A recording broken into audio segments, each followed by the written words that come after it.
अस्सलाम वालेकुम warahmatullahi wabarakatuh my dear students. तो बेटा आज का जो मेरा टॉपिक है दैट इज इथेनॉल और इथाइल अल्कोहल। इथेनॉल और इथाइल अल्कोहल, ठीक है ना। तो अगर हम बात करेंगे इथेनॉल की, तो इथेनॉल क्या है? ये एक अल्कोहल है, ठीक है ना। इथेनॉल एक अल्कोहल है जिसमें जो फंक्शनल ग्रुप है बेटा, functional group that is hydroxyl group, ठीक है ना। तो इसकी जो फार्मूला है दैट इज, इसकी जो फार्मूला बेटा दैट इज C2H5OH, ये है इथेनॉल। इसकी स्ट्रक्चर जो बेटा है वो है C यहाँ पे H, ठीक है ना बेटा, H और यहाँ पे OH, ठीक है ना। ये स्ट्रक्चर ऑफ इथेनॉल। तो हम देखेंगे फिजिकल प्रॉपर्टीज ऑफ इथेनॉल। तो पहले हम देखेंगे बेटा physical properties of ethanol, physical properties of ethanol.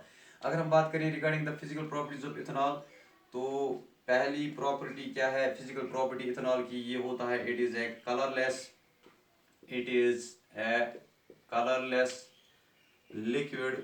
ये कलरलेस लिक्विड होता है विथ प्लीजेंट स्मेल। ये कलरलेस लिक्विड होता है विथ प्लीजेंट स्मेल, ठीक है ना बेटा।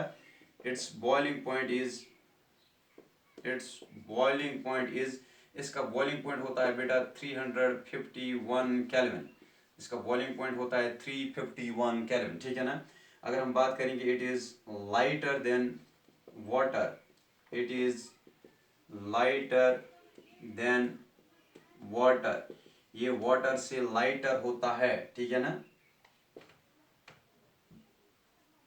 अगर हम बात करेंगे वे fourth property that is it is miscible with, it is miscible, miscible with water. ये पानी के साथ जो है, ये पानी में हल होता है, ठीक है ना। So it's miscible with water.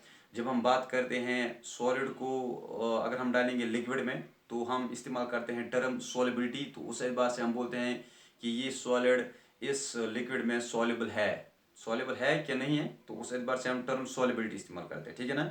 लेकिन अगर हम लिक्विड और लिक्विड की बात करेंगे, जब हम लिक्विड को डालेंगे लिक्विड में, ठीक है ना, अगर एक लिक्विड दूसरे लिक्विड के साथ घुल मिलता है, ठीक है ना, तो हम टर्म करते हैं इस्तेमाल मिसेबल, ठीक है ना। अगर एक लिक्विड दूसरे लिक्विड में सॉल्युबल है तो हम टर्म सॉलिबिलिटी इस्तेमाल नहीं करते हैं, तो यूजुअली हम टर्म मिसेबल इस्तेमाल करते हैं, ठीक है ना।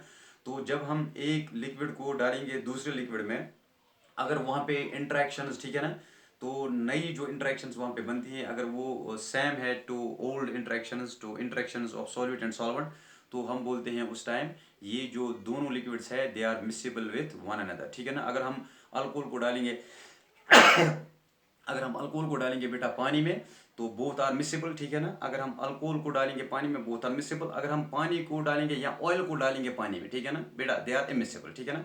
आपने देखा होगा जो ऑयल होता है वो उसके ऊपर रहता है, ठीक है ना, तो पानी नीचे। ये भी लाइटर है देन वाटर, लेकिन ये मिसेबल होता है किसके साथ? It is miscible with water, ठीक है ना। तो ये वाटर के साथ बेटा मिसेबल होता है। अगर हम बात करेंगे वो इथेनॉल जिसमें, वो इथेनॉल जिसमें 5% पानी होगा, इथेनॉल कंटेनिंग 5% वाटर, वो इथेनॉल जिसमें 5% पानी होगा, इसको हम बोलते हैं, इसको हम नाम देते हैं रेक्टिफाइड स्पिरिट। इसको हम नाम देते हैं बेटा रेक्टिफाइड स्पिरिट, ठीक है ना। अगर इथेनॉल 100% इथेनॉल है बेटा, अगर इथेनॉल 100% इथेनॉल है, इसमें पानी की मिकदार कुछ नहीं है, 100% इथेनॉल को हम बोलते हैं बेटा, इसको बोलते हैं एब्सोल्यूट अल्कोहल। इसको हम नाम देते हैं बेटा एब्सोल्यूट अल्कोहल, ठीक है ना। तो ये है एब्सोल्यूट अल्कोहल। तो ये है रेक्टिफाइड स्पिरिट, हो सकता है एग्जाम में पूछा जाएगा इथेनॉल कंटेनिंग 5% वाटर इज, क्या ये रेक्टिफाइड स्पिरिट है कि एब्सोल्यूट अल्कोहल है? उस टाइम आपको कंफ्यूजन हो सकता है, तो आप याद रखिए कि अगर इथेनॉल में कुछ पानी है, 5% वाटर है, तो उसको बोलते हैं रेक्टिफाइड स्पिरिट। अगर इथेनॉल में पानी कुछ नहीं है, 100% इथेनॉल है, तो उसको बोलते हैं एब्सोल्यूट अल्कोहल। क्या बोलते हैं? एब्सोल्यूट अल्कोहल, ठीक है ना बेटा। तो आगे बढ़ते हैं, देखेंगे chemical properties, chemical properties of ethanol, chemical properties of ethanol. जब हम बात करेंगे regarding chemical properties of ethanol, chemical properties of ethanol की केमिकल प्रॉपर्टीज के बारे में बात करेंगे, तो पहली जो केमिकल प्रॉपर्टी है that is combustion, that is बेटा वो क्या है? वो है कंबस्शन। तो इथेनॉल ये एक्ट करता है, it is a cleaner fuel, it's a cleaner fuel. तो बर्न होके इन प्रेजेंस ऑफ एयर ये कंबस्ट होता है, ये हमें देता है कार्बन डाइऑक्साइड वाटर, और वहाँ पे हीट प्रोड्यूस होती है, लाइट प्रोड्यूस होती है, ठीक है ना। तो हमें जो है इथेनॉल C2H5OH, इसको हम बर्न करेंगे इन प्रेजेंस ऑफ ऑक्सीजन। तो कंबस्शन रिएक्शन है ये बेटा। तो हमें मिलेगा कार्बन डाइऑक्साइड मिलेगा हमें, प्लस वाटर मिलेगा, प्लस हीट, ठीक है ना, plus light, heat plus light, ठीक है ना। देखो C2H5OH plus oxygen gives carbon dioxide plus water plus heat plus light. तो हम इसको बैलेंस करेंगे बेटा। तो यहाँ पे 2 कार्बन है, तो 2 कार्बन, ठीक है ना बेटा। तो ऐसा करने से जो यहाँ पे हाइड्रोजन है बेटा 5 + 1 6 हाइड्रोजन है। तो हम डालेंगे यहाँ पे 3 2 6 हाइड्रोजन, ठीक है ना। तो यहाँ पे डालेंगे 3 2 6 हाइड्रोजन। तो ऑक्सीजन अब यहाँ से कितने हैं, ये है 2 * 4 + 3 हो गई 7। तो ये है 1, इसका मतलब 3 2 6 और 1 हो गई 7। So this is combustion reaction.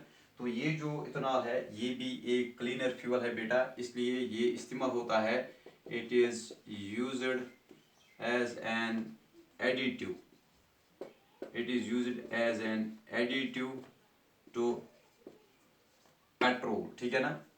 तो ब्राज़ील में अगर हम देखेंगे, ब्राज़ील में बेटा वहाँ पे पेट्रोल को जो है पेट्रोल के साथ इथेनॉल भी इस्तेमाल किया जाता है एज फ्यूल इन कार्स, ठीक है ना। So this was all about today's topic. Thanks for watching. इंशाल्लाह जो रिमेनिंग केमिकल प्रॉपर्टीज है वो हम कल देखेंगे। So thanks for watching today's topic.